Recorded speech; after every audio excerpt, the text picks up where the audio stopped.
are recording. Oh, are we live? I think we're live. I think we did it. Just eating a burrito, guys. I don't know if this is my burrito. This tastes like a specialty burrito. See, and then we'll have all the people come in here and be like, "It's Taco Tuesday, not Burrito Tuesday." I was thinking. I already knew that was going to happen before I started. So I just want to tell everyone I had 2 tacos before. The Doritos Locos taco. Ooh, that sounds good. That sounds good. One of my favorites. So we went with Old Reliable today. You know, it's been a 2 or 3 weeks since we had Taco Tuesday at the office where we had tacos for the whole office. So we went back to the rolled tacos once again. Ooh, I like it. And my God, were they have they been delicious? They're just everybody's feasting. Yeah. Mm. Oh, dude. I think I took my wife's burritos. These are like supreme burritos. Probably cursing my name right now. She's like, "Where are my burritos?" I didn't even want took them like they're yours, huh? I'd be like, "Your fault. You should have took your burritos." Finders keepers. I'm a beef and cheese guy.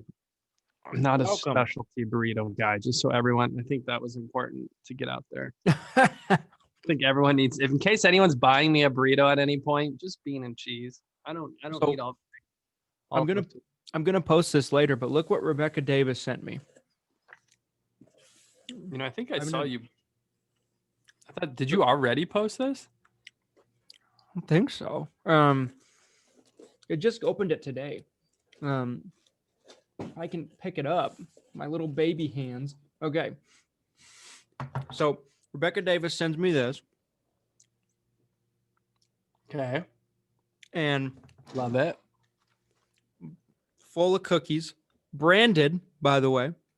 Maybe Tony posted it. Maybe that's why. Somebody posted this. Because I remember being super jelly. In case you're listening, Rebecca, it's P.O. Box 388, Kelso, Washington, 98626. And then she also sent these bags of like, I think it's flour or something that they use for the cookies. But so she's trying to get you to bake too. Yeah, which won't turn out so well, but for anybody. But shout out to Rebecca. Yeah, I mean, super generous gift. Very, very grateful. I'll do a full post and give her a shout out later on tonight once Taco Tuesdays died down a little bit. But everybody, welcome to another rendition of Taco Tuesday. We've been off for about, what has it been, 2-3 weeks now? I was just telling my wife that before we got on. Like, I think it's been at least 2 weeks. I know we didn't do it last week. I was doing family Christmas photos. Yes. Then the week before, I couldn't do it. Yeah.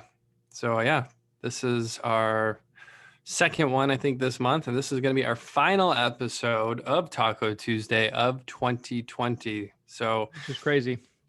Like to look back and reflect, like, to really put things into perspective, in January 1st of 2020, I don't think I knew Glenn. I did not know you. No, I'd never heard of you.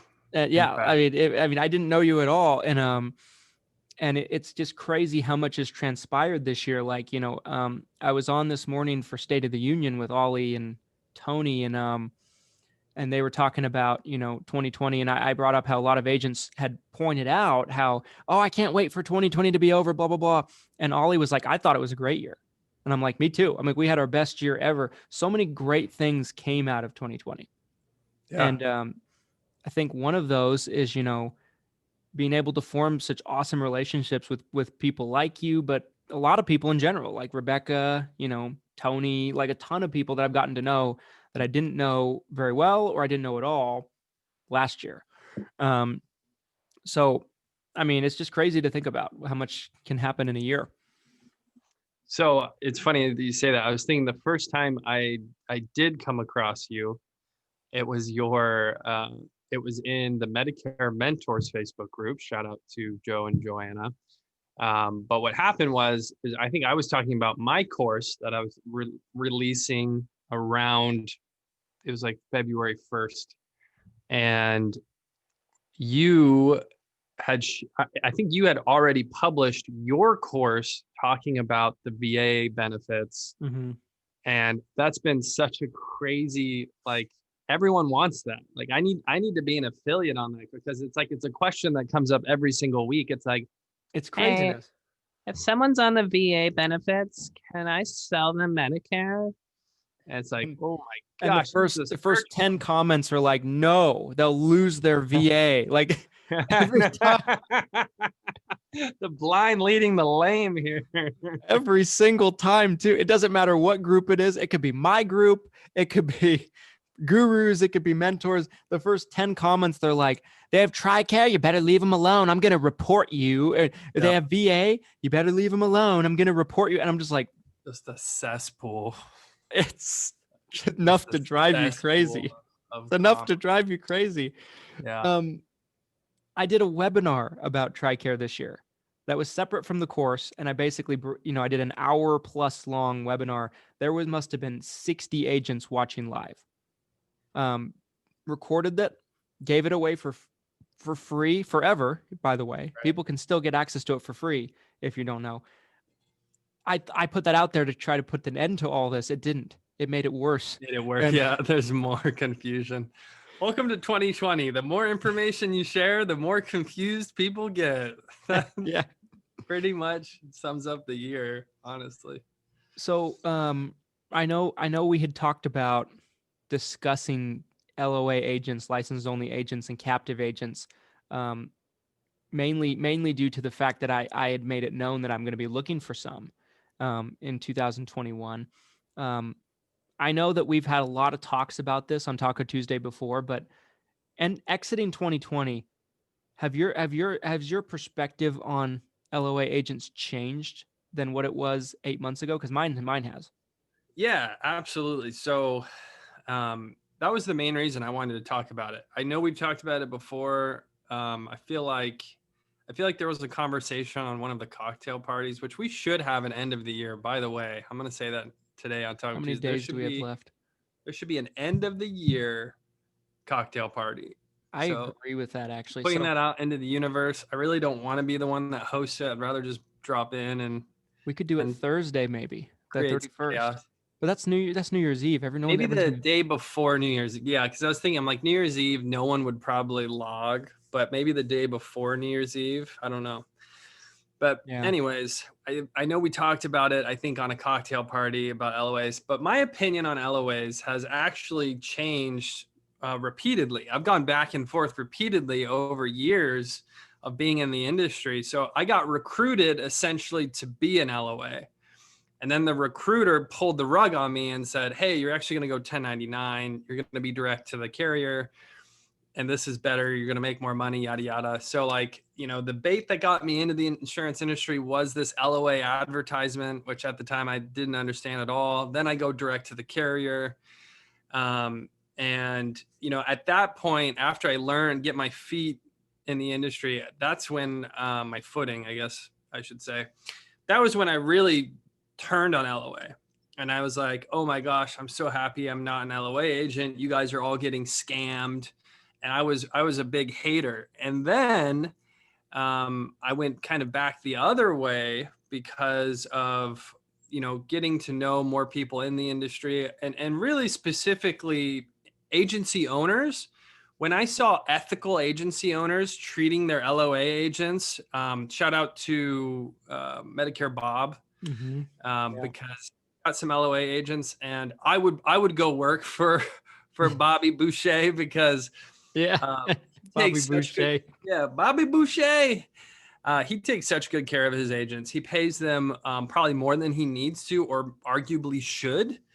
I'm pretty sure he pays for their benefits, like, their medical benefits for sure. And I think possibly even like some sort of retirement program. So,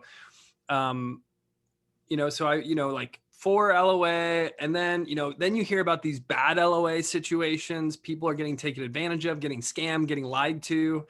And so like where I am as of today, exiting 2020 is, do your homework, do your research. If it's an LOA opportunity, make sure you understand it and know who your upline is, research who that upline is. But for a lot of agents, the reality is that for a lot of agents, an LOA opportunity is the right opportunity, is the best opportunity. And not for everyone. There's certain people where you will lose money. If you're a top producer, if you're like a top 5% producer, most likely you're losing a lot of money on an LOA agreement. But for some people, and I would argue the majority of agents, you should probably find, especially when you're new, a great LOA home where you can get your feet wet, where you can learn about the industry, learn how the sales process works. And then hopefully you have an easy path where if you want to leave, you can leave. Obviously, again, a lot of this is per person, per agency. So that's a long-winded answer, but that's kind of where I'm at as of right now with LOA. So I'm curious to hear your thoughts. Yeah, and I love it. I'm in sync. We're in sync on this. It's interesting. Another one that comes to mind is Justin Brock. Like he told me one time. Yeah, absolutely. He told me one time, and I think he said it publicly. So I'm hoping that I got this right, and he doesn't mind me repeating this. But I think he said publicly one time that his agents a lot of times will start off making maybe 1,500, 2,000, 2,500, something like that a month in salary. And most of them, by the time they're in with him for a year, they're making like 10,000 a month, which blows my mind to really think about that. Because for me, going from the time I started to first year in as a 1099 agent, right? As a self-employed agent, I wasn't making 10,000 a month every month. Some months, but not every month, not consistently like that. And then I think he does a great job in terms of, compensating his agents. And I think, it's interesting with LOAs because if it's the right opportunity, if it's like a Beish or if it's like a Brock or somebody like that, it can be great because like Justin's office is probably like, I just imagine that like, the door is flinging open all day, every day with just, lay downs all day, every day or something like that. It's just like, they just never have any, it seems to me from the outside looking in, I've never been there, but it seems like they have no shortage of business to write or leads to work. And they just are put in this position to where, yeah, they might make less per sale because they're LOAs, but they're able to make so many more sales so much easier without having to prospect as hard. And so they probably make more because of the volume of it. It's really interesting to think about. It is. And, as you're talking about like, I see all sides of it now. Again, like my perspective has changed so much over the past like 10 years I've been in the industry. But, I see all sides of it. And as a marketer, which is really my main focus now, I think one of the best solutions that an LOA agent is to a problem is, as when an agency owner puts on their marketer hat, and then all of a sudden, like Justin, like you just said, they have a lot of opportunity, way more opportunity than they could possibly handle themselves. That's such a great opportunity to bring in that LOA agent. Hey, I've sold insurance before. I have all these people wanting to buy insurance. I can't do it. I want to teach you how to do it. And I'm going to make sure you make a livable wage, which Lord knows, so many places out there in the US today don't even offer people a livable freaking wage. It's a joke. It's crazy. Yeah. So I really am overall, I think I'm for LOAs if it makes sense, if it's a fair agreement. Yeah. If it's the right thing, like, so two things that come to mind when we talk about this is number one, I think it can be a very fine line. And I'd love to hear what you think about this. Like, I remember a guy that I met when I was in Florida, and he was a Humana captive agent. So he was captive to Humana. Now, it was a great situation for him. I don't really quite know how the commission details work when there's with captive agents for Humana. I don't really know. But I knew he was getting some kind of renewals, some kind. And, they were feeding him leads, all that stuff. And he had 900 plus clients. as a captive Humana agent. Wow. Right? Like, even if you make half the commission, you're doing, of what a normal agent makes, you're doing pretty good at that point. And he was in the process. I met him because I was meeting with another carrier's reps about getting contracted with a local, and kind of getting a feel for their products and everything like that. I was from Utah. I was from out of state. I didn't know anything about the market. And he was going independent.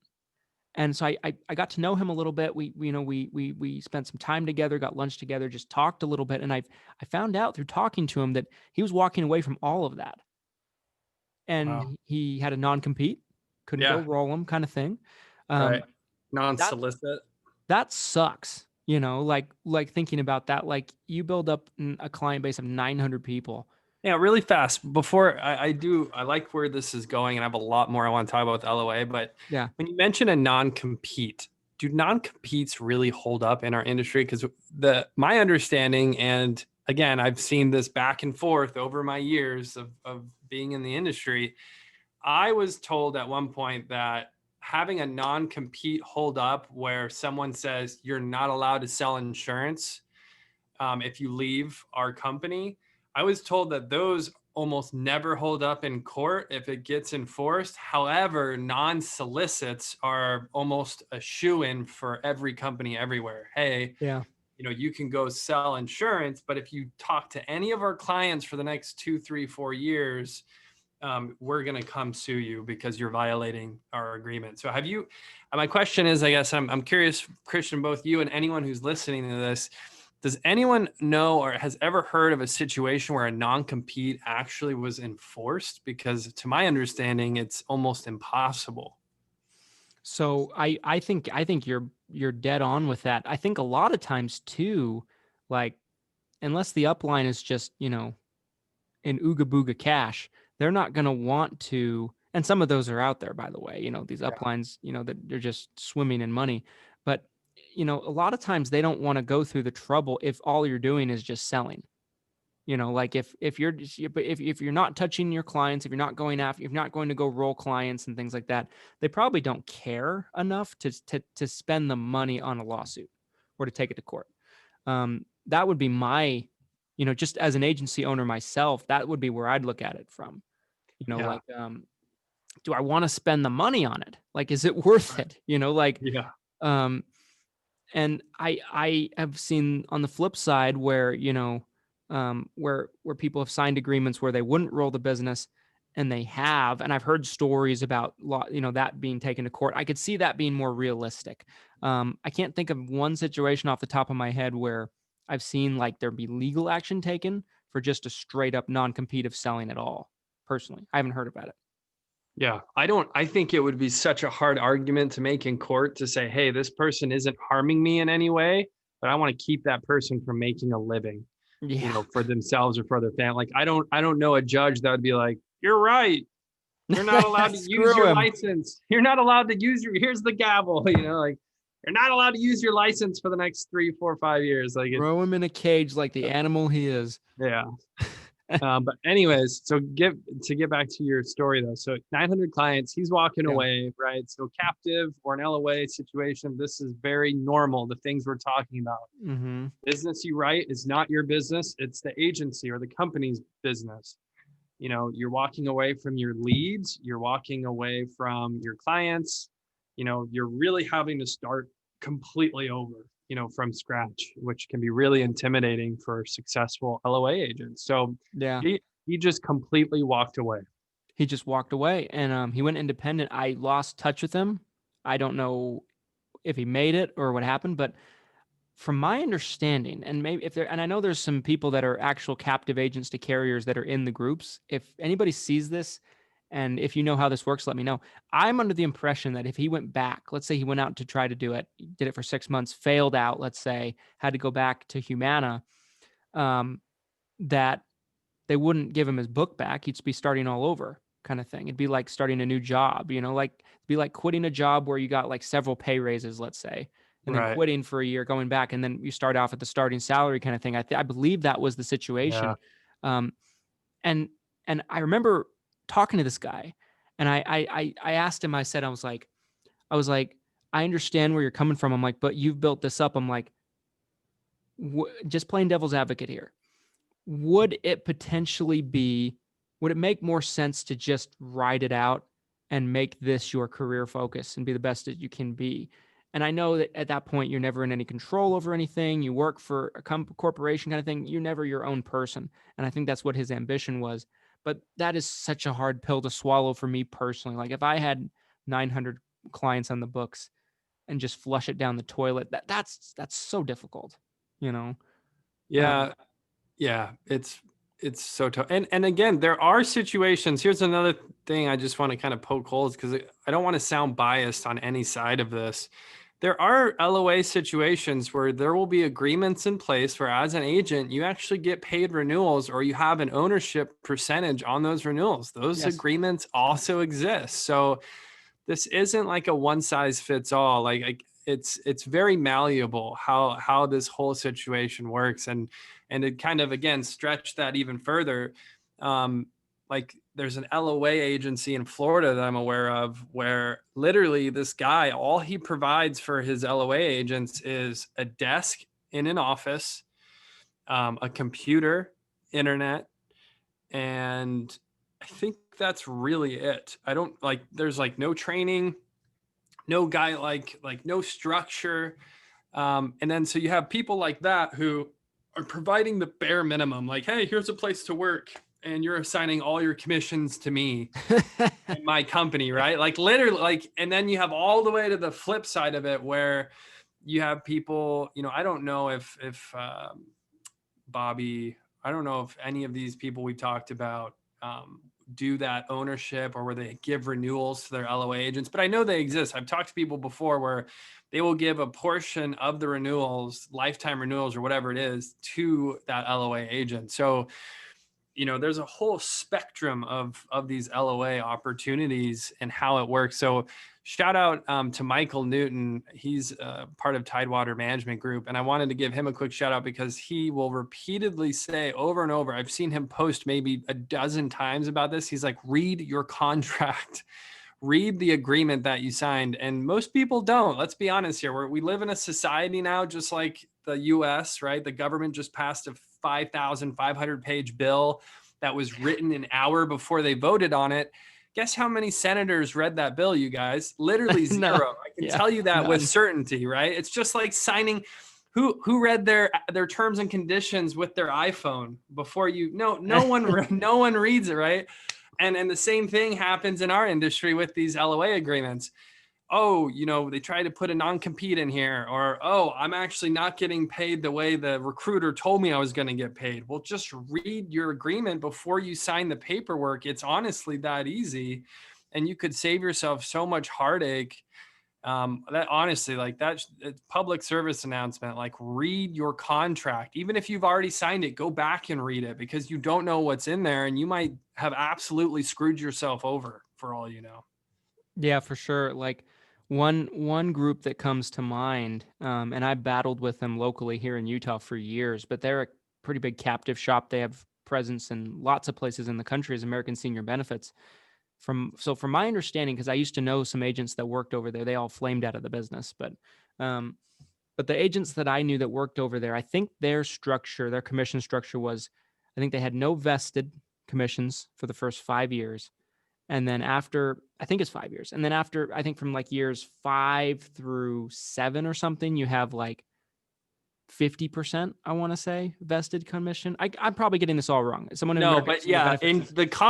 getting the concept right. Maybe the details are wrong, but the concept, and there's a lot of groups like this for sure. And I think that, from what I understood, to be able to walk away with 100% vested commissions, you had to be there for 10 years. That's what I remember.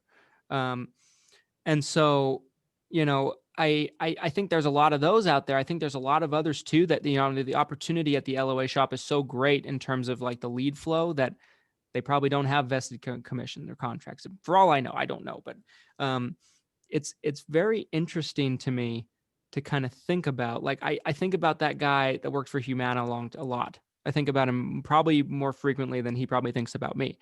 But because I'm just like, think it's such a crazy thing to kind of wrap my head around, Most agents, their goal is to build a book of 1,000 clients. That's Right. usually the milestone. And then for a lot of agents, what they do is they just sit on it, for 20 years, 25 years. Service their book, do nothing. They golf all day. Yeah. Oh, I know a lot of agents like that. There's a ton of those, and Ollie Salah wants to know if we both have vesting programs. Ollie, I will give you 100% vested day one. Okay. Ooh. 100% day one for Ollie Salah. If I can have your book of business, I will give you day one vesting. But yeah, I mean, it's interesting because I think it's such a fine line. It can very quickly go from a great situation to it is maybe a not so great situation. And then the other thing is like, unless it's because some people, I mean, we talked about this before on Taco Tuesday too. Some people just want to go to work and go home. Some people don't want to build the business. Some people don't want to work. We were talking about before we went live, working and having a hard time unplugging a little bit. Some people don't want to be that person. Some people just want to clock in, clock out. That's a great person for an LOA situation. But if you're not that, and you maybe start out there and you're there for 3 to 5 years to build up a book of business, like how long do you stay before you walk away? Like it's an interesting conversation to kind of wrap your head around sometimes. Yeah, it's, and another thought that comes to mind, the Facebook story. As we're talking about agreements and these LOA contracts, with Facebook, when Mark Zuckerberg hit it really big, it was more or less co-founded with like one of his best friends. And so he slaps this contract down for his friend to sign. And he says, there's some legal updates, like, nothing big in here. Just go ahead. And basically gets his friend to sign the agreement. And it more or less ousted him from the company. Yeah. And, again, I remember. Like, even if you think your upline is your friend or they've got your back or they're trying to help you, like, you don't know what's in that paperwork or what your agreement is unless you read it.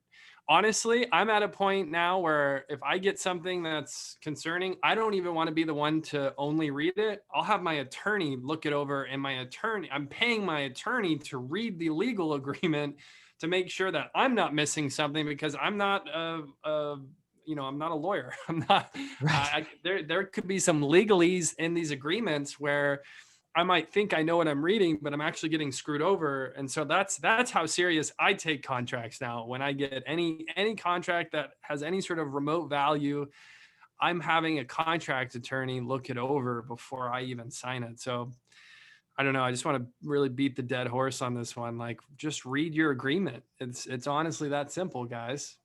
Yeah.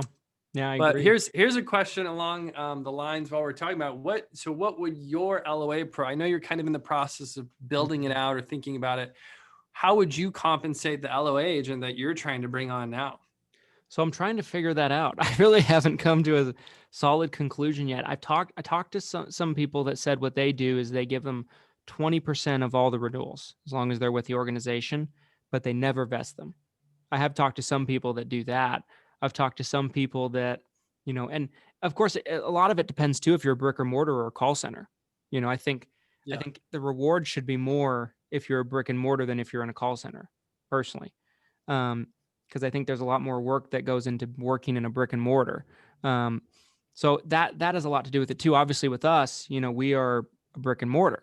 So I would say, I don't know. I mean, I think for me, I think I'd probably be willing to compensate the agent 20, 30% of all the commissions, including the upfront commissions, first year commissions, maybe renewals, so they can build up a renewal stream.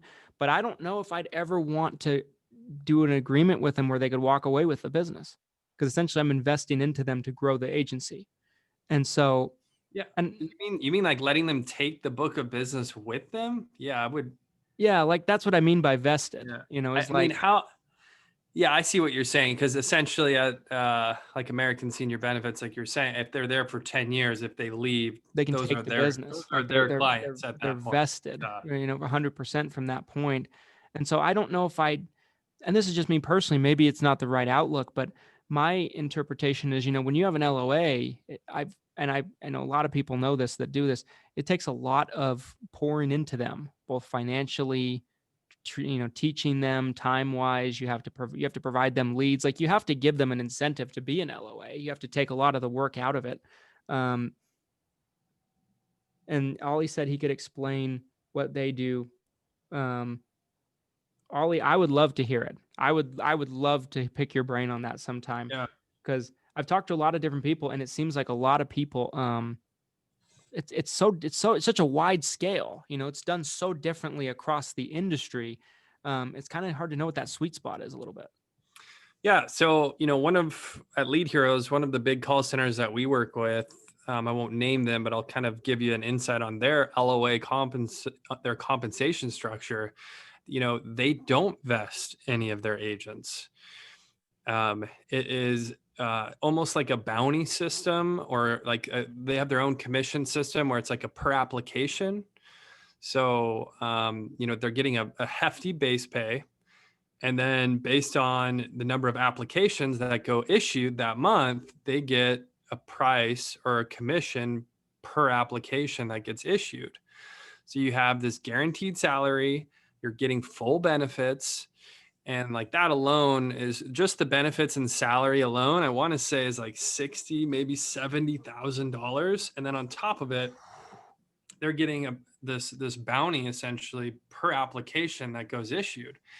So, again, this is kind of one of those dilemmas. On one hand, they have no ownership. They don't get any renewals. And you could point at that and say, wow, what a horrible agreement. But again, the reality is that for a lot of agents, they don't want to go all in and be independent and do it all themselves. They'd rather be in a situation where they're going to make 50, 60,000 a year guaranteed. They're going to get their benefits taken care of. And then they're making commission on top of it. And he's in a situation where the average agent or the above average agent's easily making more than $100K a year, as long as they're hitting kind of these minimum goals. So, and it's one of those situations too, as a business owner, if you are the owner of the agency or the company, you almost look at it like you're paying at a loss to build your company. So I guarantee you on year one business and his compensation structure, he's probably losing money or breaking even, depending on the situation, the carrier, all these variables. But that would be my guess, is he's either losing money, but again, he's playing for the renewals. He's playing for building his book of business. So if he loses money year one, but he's profitable year 2 through 5, who cares? He doesn't care. So it's an interesting dilemma. And I don't think you have to vest. I really don't. Again, seeing him, right? Seeing the way he operates, I don't think you have to vest. Yeah.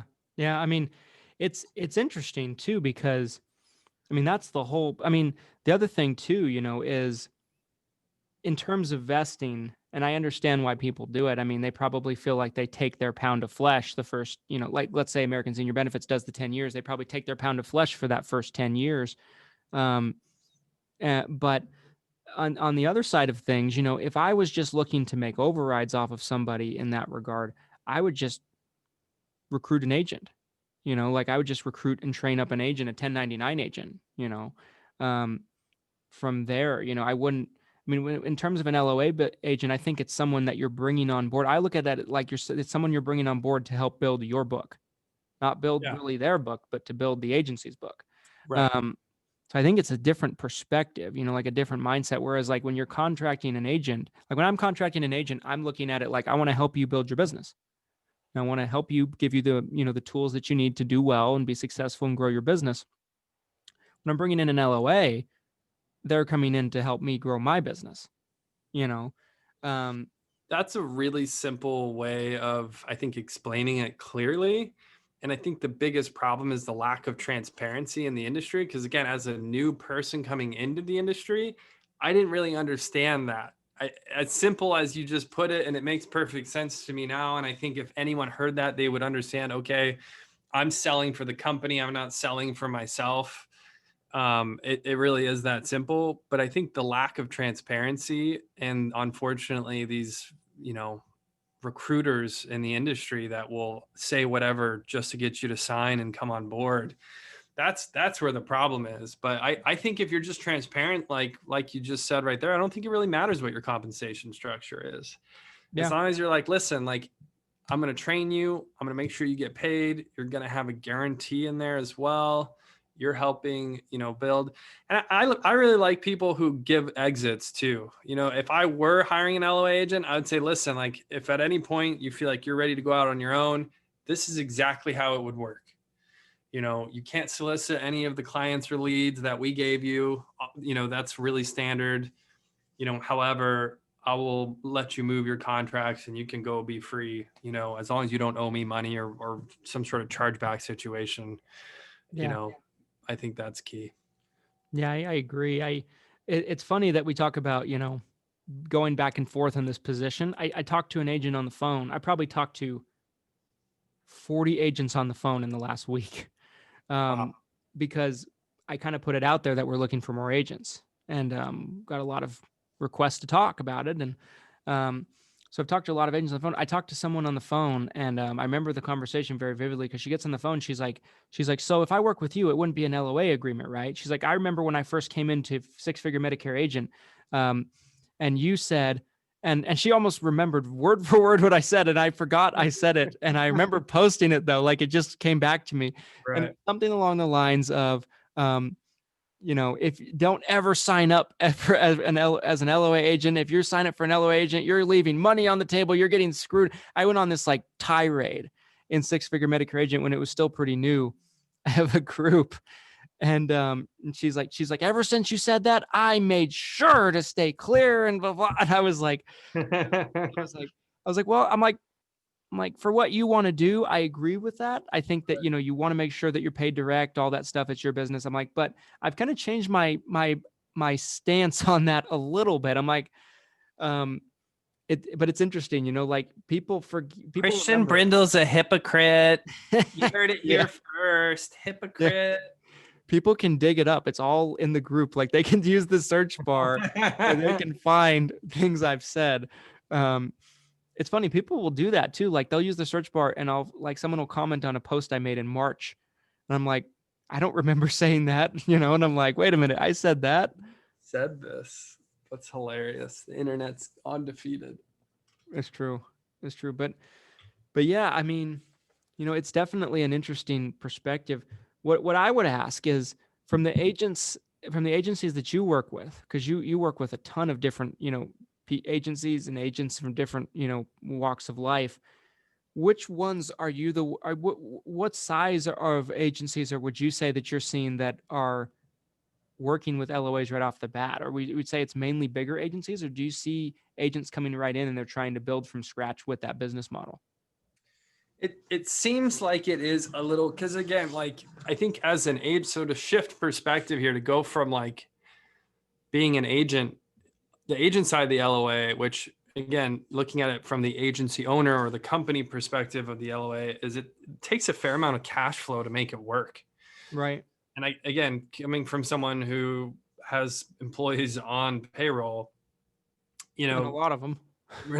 Yeah. I mean, you have to pay someone to come in to learn the job, and they might not be profitable for you right away. And again, kind of going back to one of my bigger clients, like they kind of expect the first 3 months at least, they're just going to throw that cash away. Like they're not going to get any type of return, most likely on the first 3 months, because that agent's coming in, they're learning the system, they're learning the products, they're learning the carriers, they're learning how to sell to the leads. Some people might come in the first month and they've got some experience, they hit it out of the park, but most of the time it's the other way around. They don't understand, they need time to learn.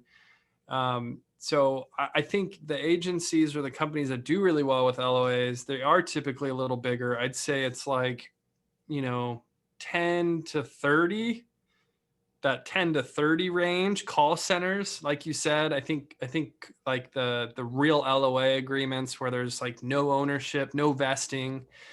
It's like that 10 to 30 seat call center. I feel like that's where it's most popular, because you're doing enough business that you've got the cash flow to spend money on the LOA. 30 agents writing 20 apps per month minimum. That's what, 600 apps a month. That's 6,000, almost 7,000 apps a year. Right. I mean, it's a lot of money. You guys. Yeah. That's a lot of money. It's a huge amount. Yeah. I can't remember who it was. Someone told me, I don't want to say the name, even though I'm positive it's the name. I'll tell you off camera, but they told me this year that they'll probably end the year by doing 20,000 plus applications.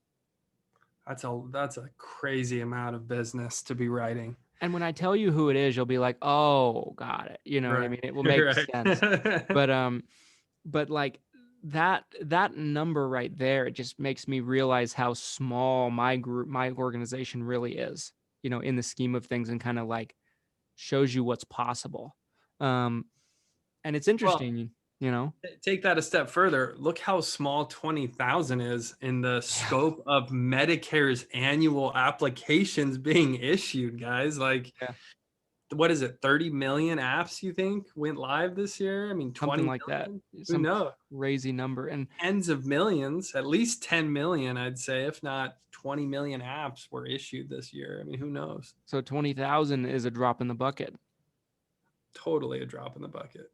And to take it even a step further, like if I can't, I'm swear I'm going to butcher this number, but I don't think it's going to be far off. If you look at eHealth's numbers and kind of like how many applications they do, I think they did in like the hundreds of thousands of applications, like 400,000, 500,000, something like that. I could be mistaken, but I'm pretty sure that was on their public records, at least for last year. I don't know about this year, but and that's a company that's on the stock exchange, a $4 or $5 billion company, and they're still, in the scheme of things, I mean, it's a large amount of people, but if it's 20, 30, 40 million applications that were done in the year, they're still fairly small compared to the whole scheme of things. It's not like they're taking half the market. Well, so here's the question, right? And maybe someone watching or listening could solve this. So there's 40 million roughly Medicare beneficiaries today. How many of those applications were either rewritten or issued for the first time this year? That's maybe it's question. Maybe it's not as many as I was thinking.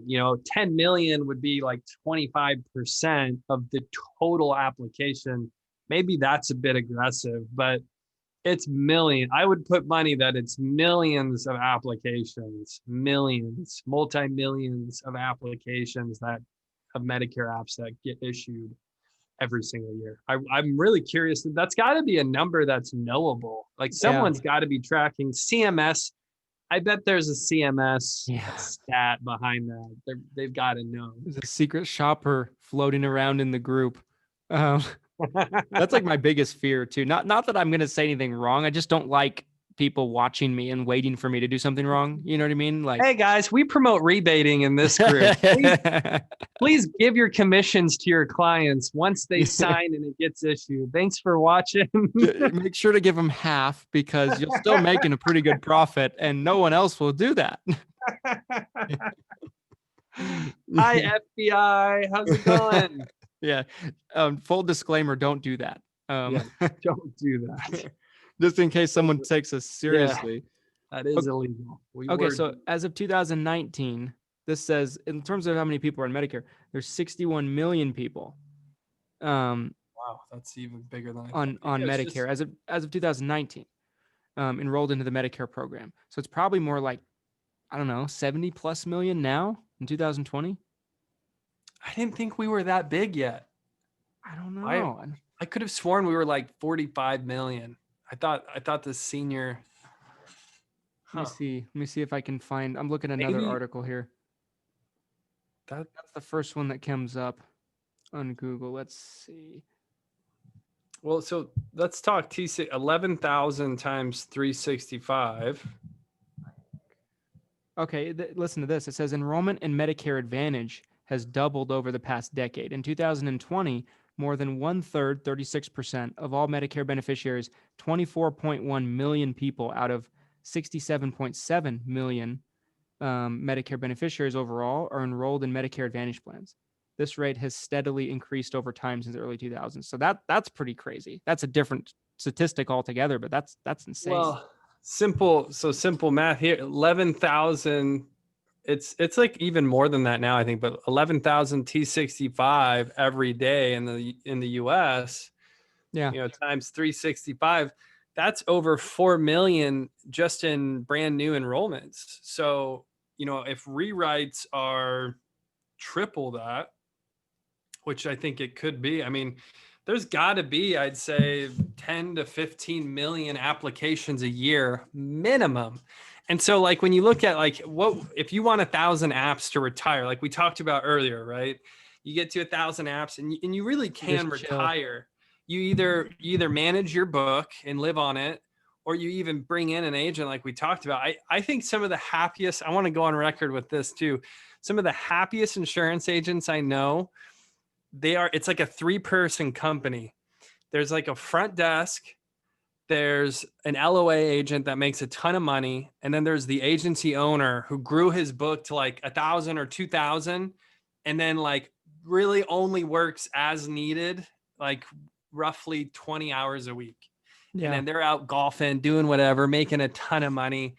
So, situations like that.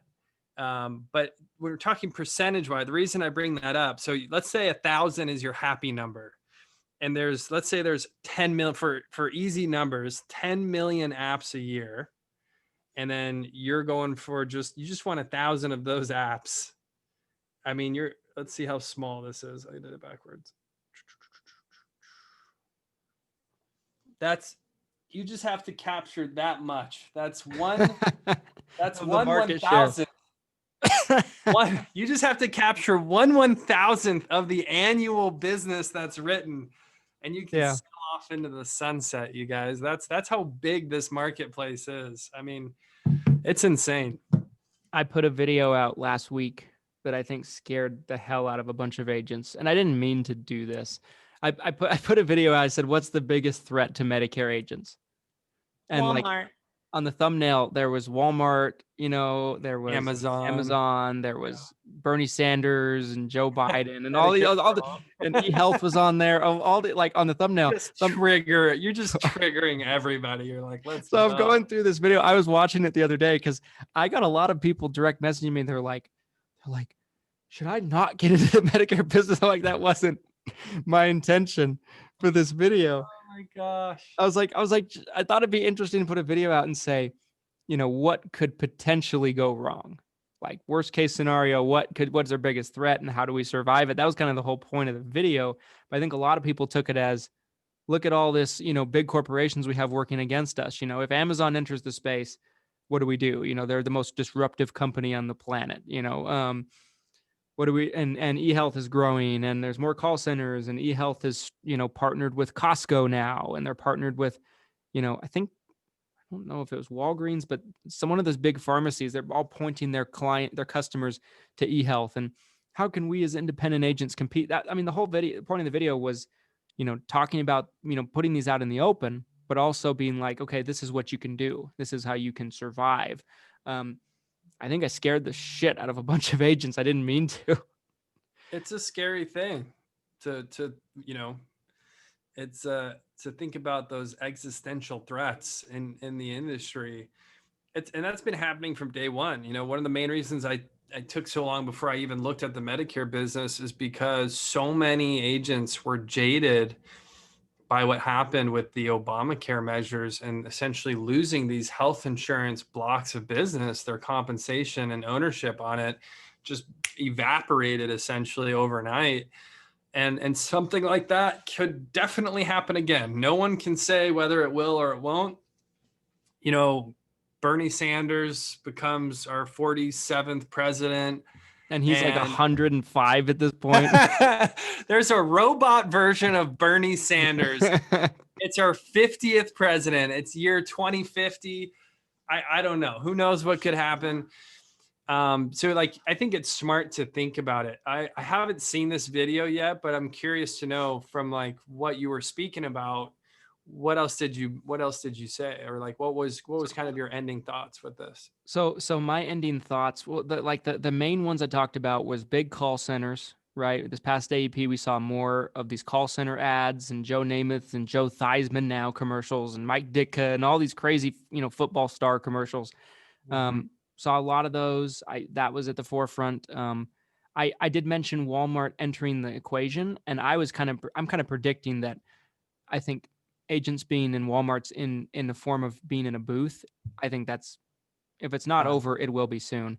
And so I know there's a lot of agents that rely on that. I think, Walmart's looked at as like the main booth to be in, for a couple of reasons. And then, talked about call centers, talked about all this stuff. My conclusion is, I think if you develop your business into a brand instead of just calling leads, I think you're going to be better off for it. Because, if you brand your business, if you build familiarity, if you, establish yourself as a presence, online in your town, it's going to be hard for companies to come in and disrupt you, because you've laid the groundwork for that brand, essentially, to where your business is known. Because that's really what like an eHealth is doing. They're branding. They're partnering with Costco. They're probably handing them a blank check, Costco. Yeah.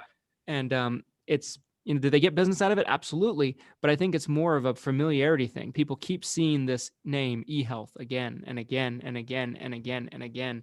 And they're sending out mailers, all over the country. They send out more direct mail than any company I know. Who doesn't know who eHealth is? It's crazy. They're like super branded.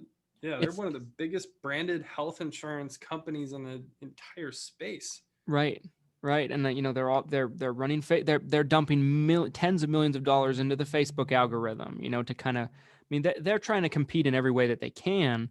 And I think they're really smart, actually. I know a lot of agents look at them as the devil, but I think they're so intelligent. And I think, maybe to a smaller scale, that's how an agent and agency owner can survive long-term, no matter what happens, is, do some of those same things. We can't compete to the same scale. We're not a publicly traded multi-billion-dollar company, but we can brand ourselves. And so that was kind of my consensus. That was kind of the you can do this too. Yeah. You can brand yourself just like any of these big box companies could. Yeah, I think that's very valid. One of my favorite business models right now would be the brick and mortar call centers that I'm seeing. The people who are willing to entertain local business, but they really focus on call center. I think kind of a hybrid model like that makes so much sense for so many reasons.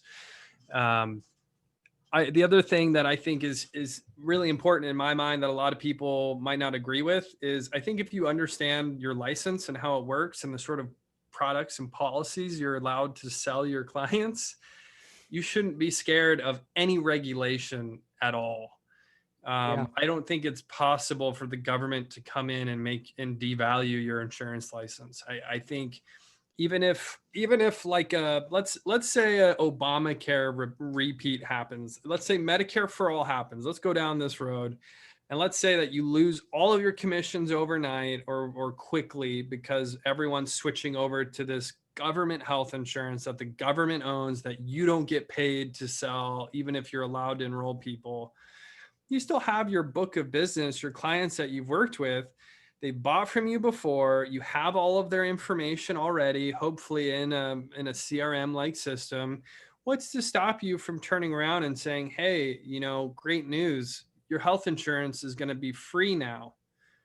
Let's take that money and put it into life insurance. Let's take that money and put it into a critical care plan, or let's talk about supplemental benefits like cancer, dental, vision, hearing, all of these things that will never, ever go away. Like cancer insurance, I think will always have a valid option. Even if cancer gets covered through something like a Medicare for all program, there's going to be things that it won't cover that you will need help with. So that's my opinion. I don't buy into any of these existential threats because I think there's always an option.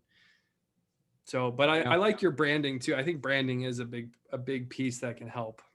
And I agree. I agree with everything you said. I think there's a lot of things that agents can do. I think, I think, like when my dad was coming up, let's use him as an example. My dad building his business in the 90s, and I'm so fascinated about this. He's working on a book about his career, and I don't think he's expecting anyone to buy it. I'm like, we're going to pump that thing into the group. I'm like, people will buy it. I guarantee it. I'm like, but I just am fascinated to read it, the book myself.